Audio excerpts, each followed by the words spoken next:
Assalamu alaikum, friends. What is the difference between the previous military establishment and the new one? That is going to be talked about very briefly in our today's discussion.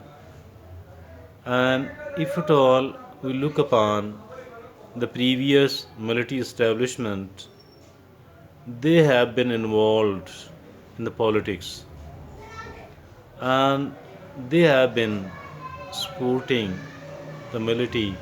The military has been supporting PTI to bring it into the power. For that purpose, for that purpose, a kind of nexus was developed between the military establishment and the judiciary. They disqualified, they disqualified Nawaz Sharif and from holding any public office. The case was started from Panama, but it ended on Ikama. How? That don't need to go into the detail at the moment. But since we are talking about the military establishment, so they had a great role in the politics. Earlier, they brought Imran Khan into power, but later on, after some 3.5 years of his rule, maybe they were not supporting him anymore at all. That is why he was he was removed from the office of the Prime Minister. His government was ended.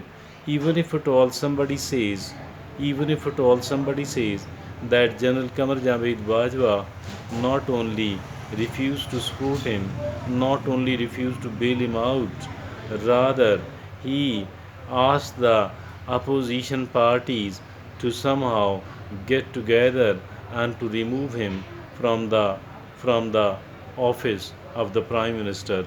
Maybe this too is true up to an extent. But one thing is clear, that the previous military establishment was deeply involved into the politics, and DGISI's office was dictating the NAB chairman, who himself was not a person of good character at all.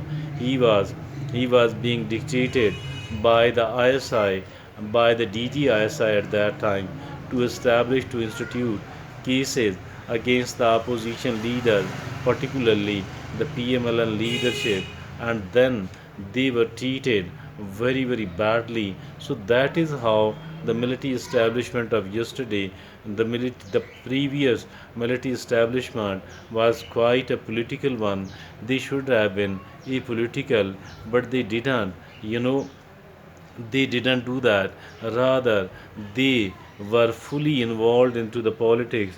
But once the new military establishment has taken over, this is quite different for several reasons. The first reason is that as far the previous military establishment was concerned, that that was quite a political one. Initially, they were rewarded by the Prime Minister of that time by giving him a full 3 extra years in the office.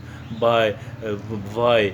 Because he supported the PTI, he supported the candidature of Imran Khan as the Prime Minister of Pakistan.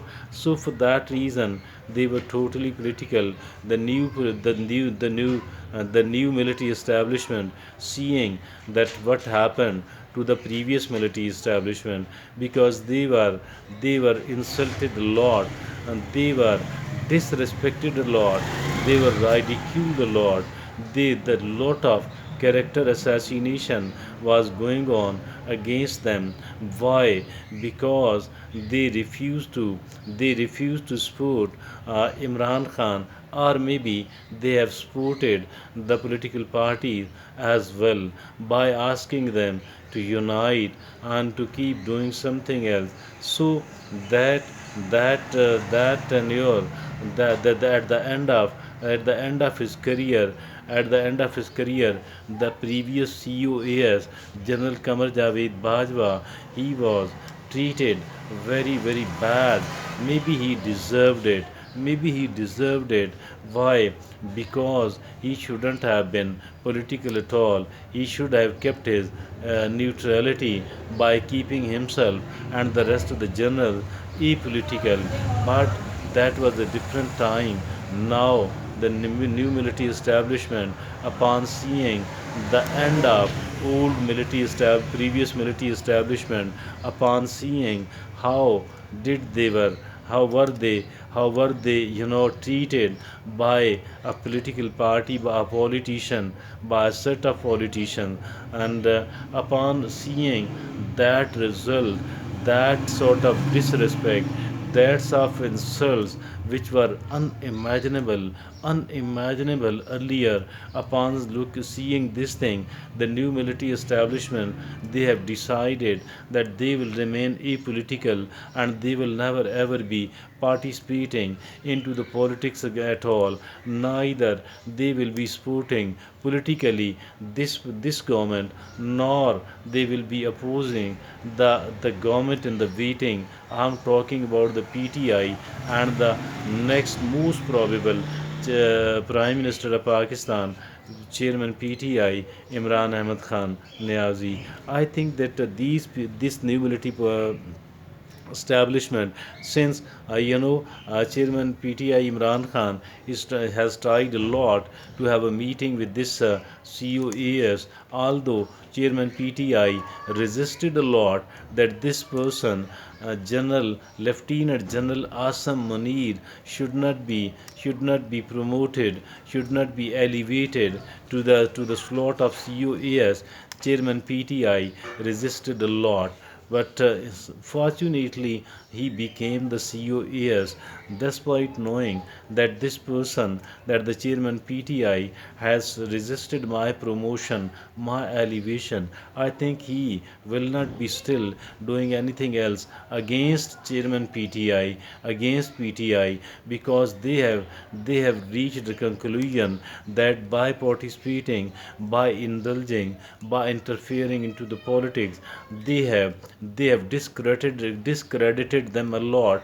They have got a lot of character as a nation, so they will never ever be doing that thing again. So keeping all that in view, I am of the view that the policy of the new military establishment is a very good one, and they are not supporting politically the present government. I think they are working within the constitutional limits and not beyond that at all. Neither they are supporting the incumbent government, nor they are opposing the next most probable government of PTI, and in the future too, they will not be. General Awesome Munir will never try to become, will never ever become General Kamar Javed Bajwa, and there will not be anyone like Faz Hamid, DG IRC. He too was, a staunch supporter of Chairman PTI, and he was doing everything else immoral, unethical, extra constitutional, everything else which could benefit Imran Khan and PTI. I think there will not be anyone like him again in the army, not in the near future at all. But as for the current military establishment is concerned, they are totally and absolutely apolitical. They will never ever be participating into the politics again, because that was a very very bitter experience, and they will never ever try to repeat this bitter experience again, and it doesn't go into the interest of the military establishment at all. So that is, I think, that is a kind of lesson. They have learnt it very well, and they will keep this in the mind as well. I think that this very very bitter experience will never ever be forgotten by the military establishment. That is what I think is the difference between the current military establishment and that of the previous one.